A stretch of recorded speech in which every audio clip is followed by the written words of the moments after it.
네, 역사 교과서 국정화 문제로 맞붙은 여야가 이번에는 대선 조작 발언과 자위대 입국 허용 발언을 놓고 다시 충돌했습니다.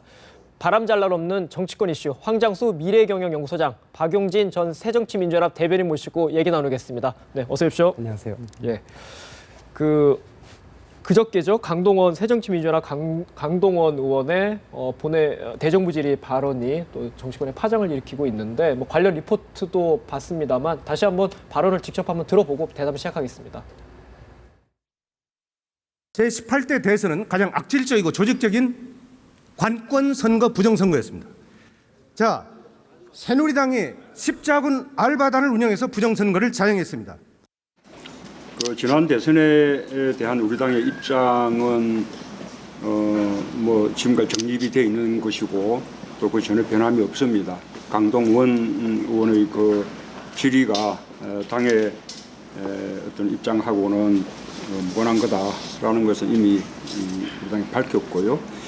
당 내에서는 이 강동원 의원의 이미 제기한 의혹이 그렇게 좀 상식적이지 못하고 또 국민들로부터 공감을 받을 수 있는 것이 아니다라는 의견들이 많습니다. 예, 강동원 의원이 부정선거 의혹을 다시 한번 제기한 거고요.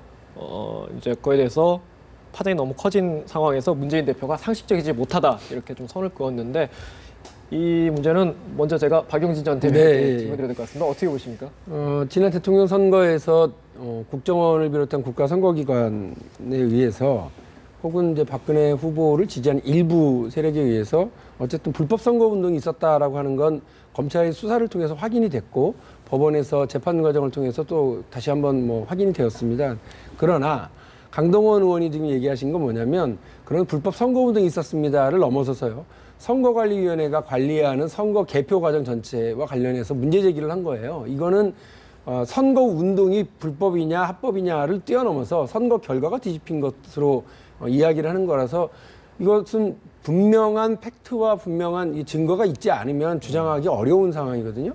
근데 말씀을 들어보면 저는 처음에 그 말씀 들을 때 새로운 팩트가 제시가 되는 줄 알았더니 그게 아니라 시중에 떠돌고 있는 의혹들 중심으로 이야기를 하신 거라서 몹시 개인적인 의견이라고 하시니까 저는 개인적으로 아주 좀 이렇게 실망했습니다. 그러니까 예전에 1, 2년 전에 논란이 됐던 국정원, 국가기관의 대선 개입하고는 또 다른 문제인 문제잖아요. 거죠. 그래서 이거는 확인된 건 확인이 된 건데 지금 이 얘기는 개표 부정이라서 좀 선관위가 제일 발끈하는 상황이거든요.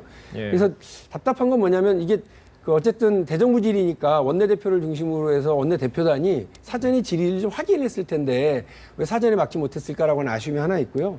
또 대변인의 성명은 금방 나왔습니다.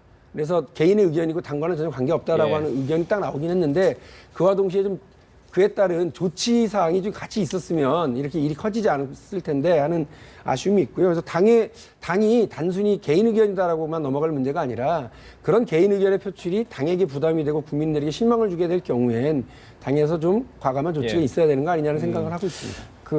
이어서 질문은 제가 소장님께 여쭤볼게요. 문재인 대표가 이미 상식적이지 않다라고 어떻게 보면 사과라고 볼 수 있을까요? 했는데 지금 박용진 대변인께도 좀 더 다른 또 조치를 좀 언급을 하셨는데 할 수 있는 게 있을까요? 야당에서? 지금 새누리당에는 사퇴해라, 출당해라, 그러니까 원직 사퇴라 이렇게 요구하는 것 같고요. 문재인 대표는 이 문제에 대해서 전략적인 부분으로 주장하는 거다. 새누리당이 교과서 전국을 덮으려고 그러는 거 아니냐 이런 이야기도 했는데 여기서 문재인 대표의 해명 중에도 문제가 좀 있는 게 있습니다. 우리 사회 일각에 이런 의혹이 그러니까 대선에 예를 들어서 부정선거가 있었다는 의혹이 여전히 남아 있고 그다음 해소되지 않고 있고 또 일각에서는 의혹 제기가 그러니까 선거 무효 소송으로 이어지고 있다. 그리고 대법원이 3년 넘도록 판결하지 않고 있다.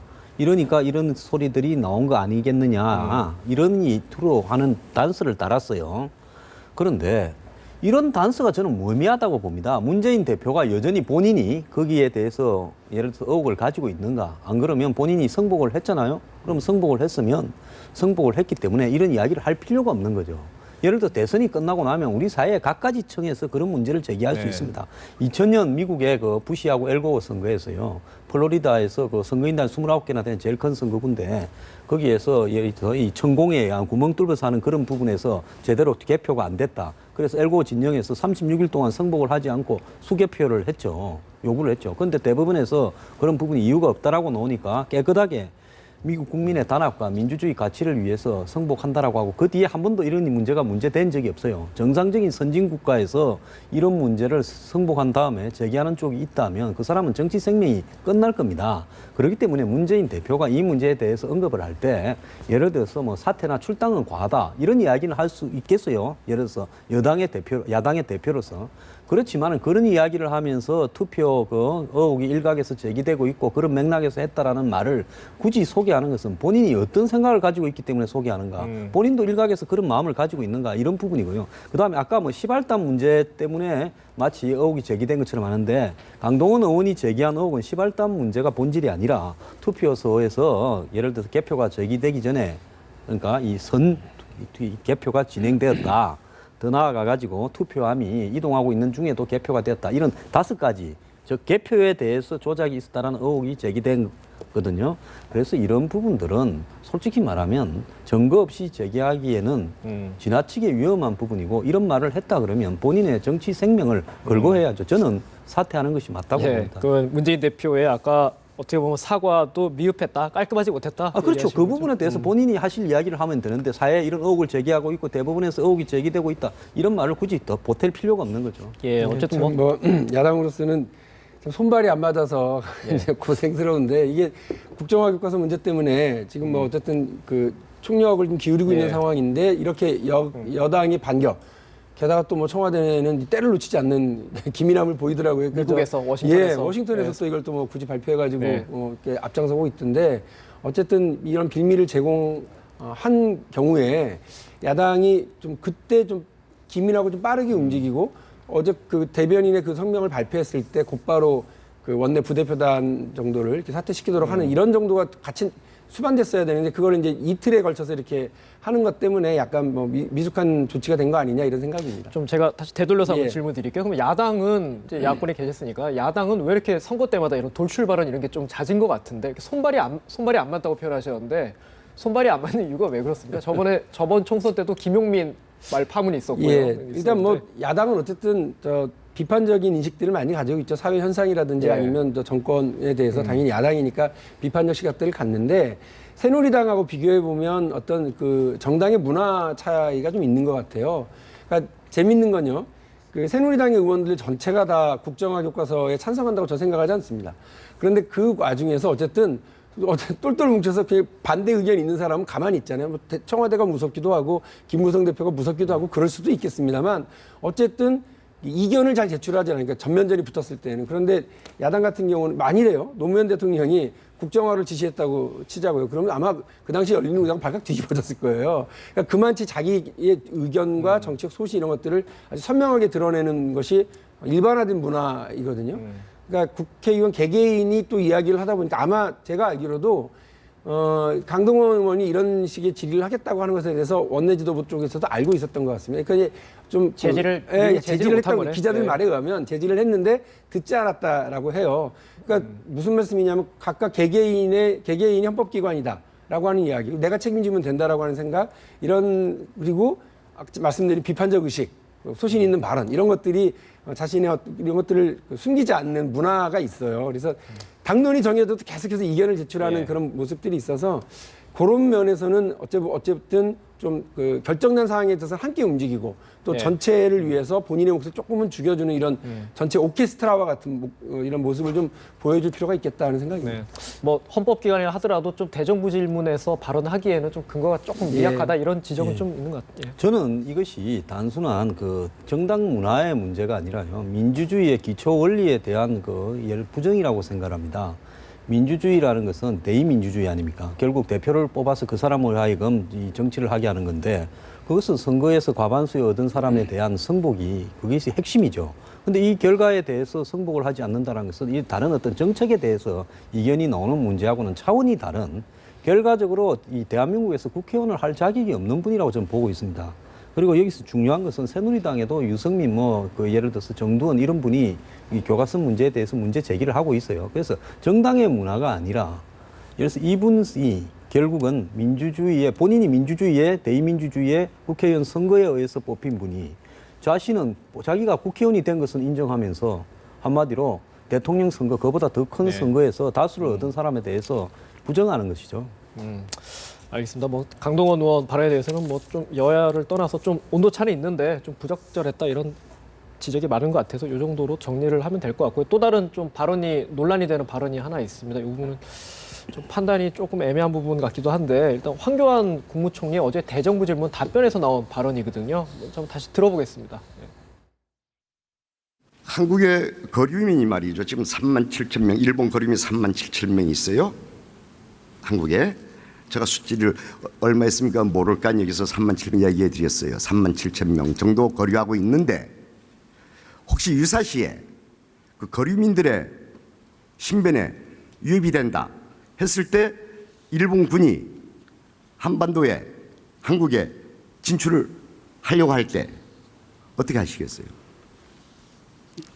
일본이 우리와 협의를 해서 우리가 필요성이 인정된다고 하면 입국을 허용할 것입니다. 그리고 다른 의도가 허용할 수 있다. 다른 의도가 보인다 그러면 그건 또 우리 국익에 맞게 필요한 의견을 표해야 된다고 생각합니다. 예, 좀 전제가 있긴 있습니다. 우리와 협의를 거친다. 또 다른 의도가 있으면은 뭐 불허하겠다 이런 취지로 말했는데 어떻게 들으셨습니까? 저게 일본 안보 법제 통과 예. 9월 초에 있었죠. 그 이후에 한 세 번째 같은데요.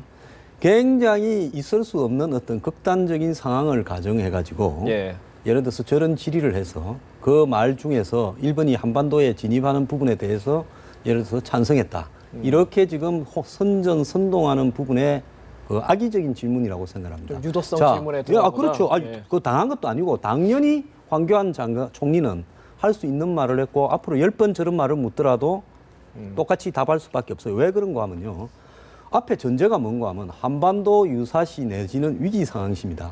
그 말이 의미하는 것은 한반도에서 전쟁이 났을 때 미국이 요구해서 전쟁이 나면 이제 싸움이 크게 벌어질 거 아닙니까?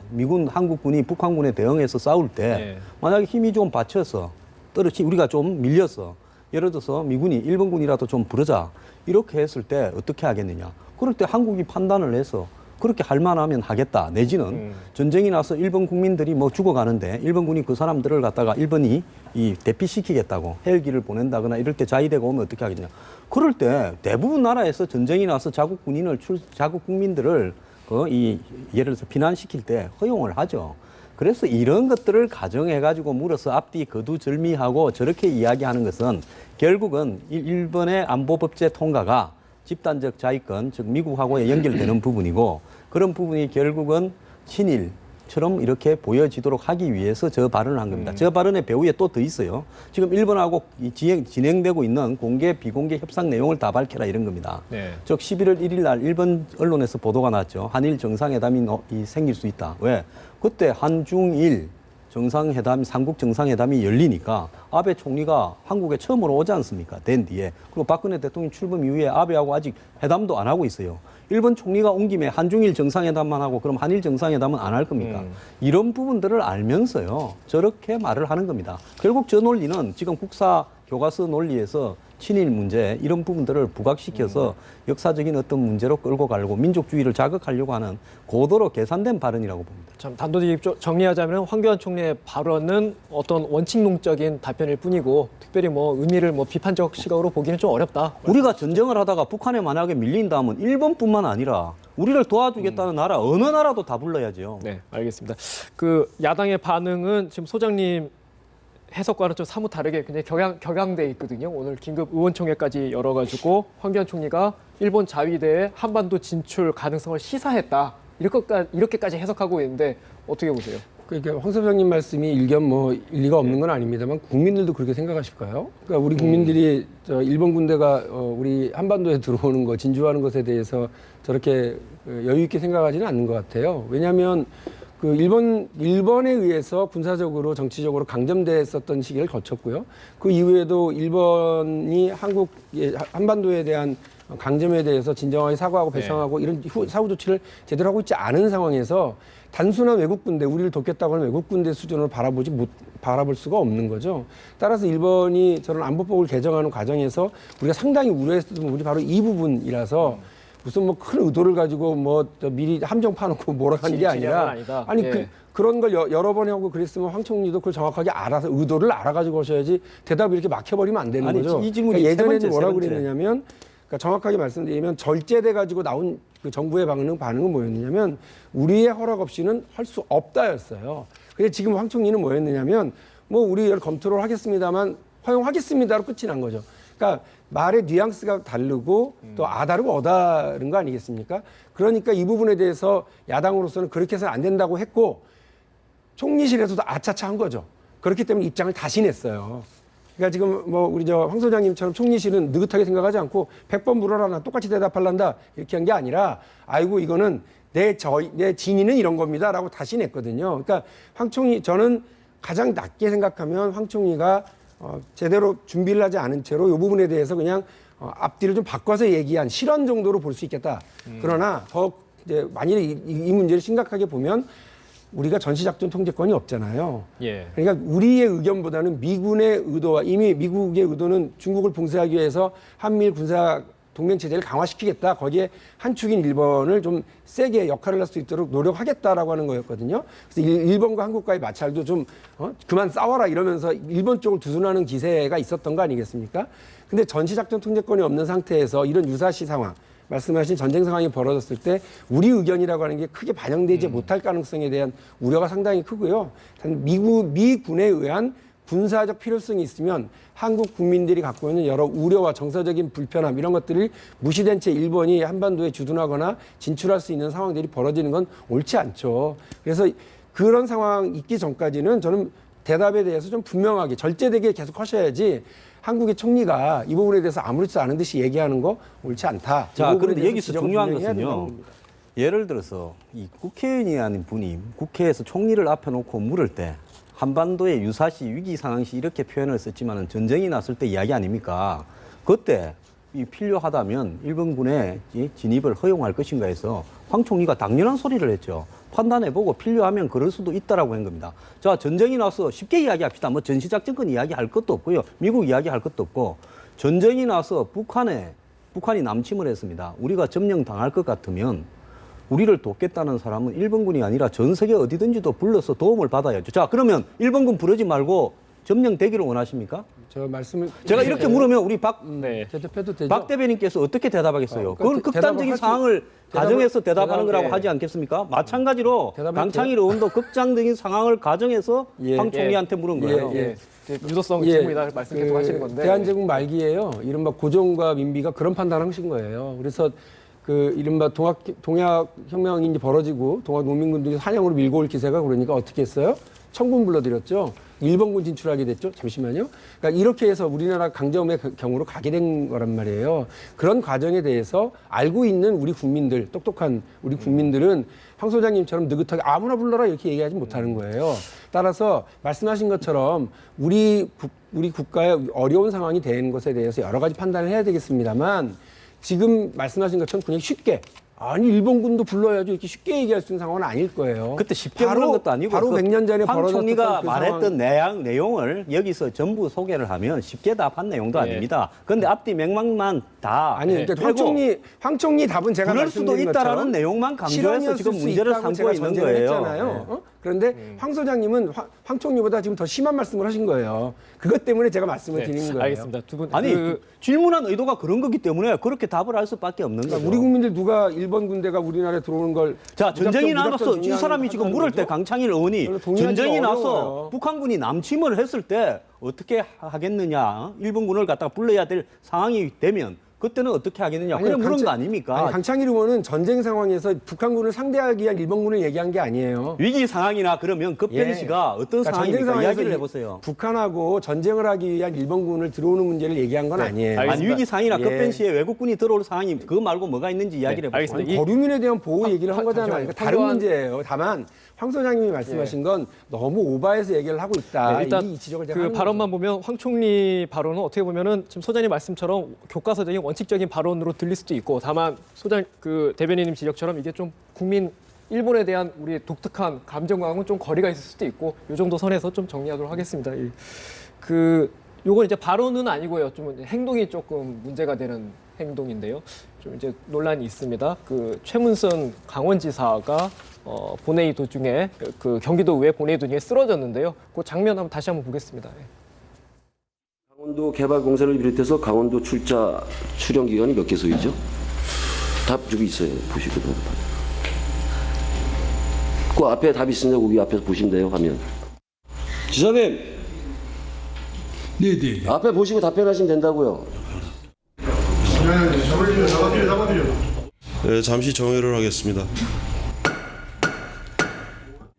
예, 어제 보셨지만 어제 강원도 의회 본회의 도정 질문 도중에 이제 보신 것처럼 쓰러졌는데 이게 이제 새누리당 쪽에서는 만취해서 쓰러진 거다라고 비판을 하고 있고 경기도 측에서는 과로 때문에 쓰러졌다. 술을 마신 거는 확인된 팩트 같습니다.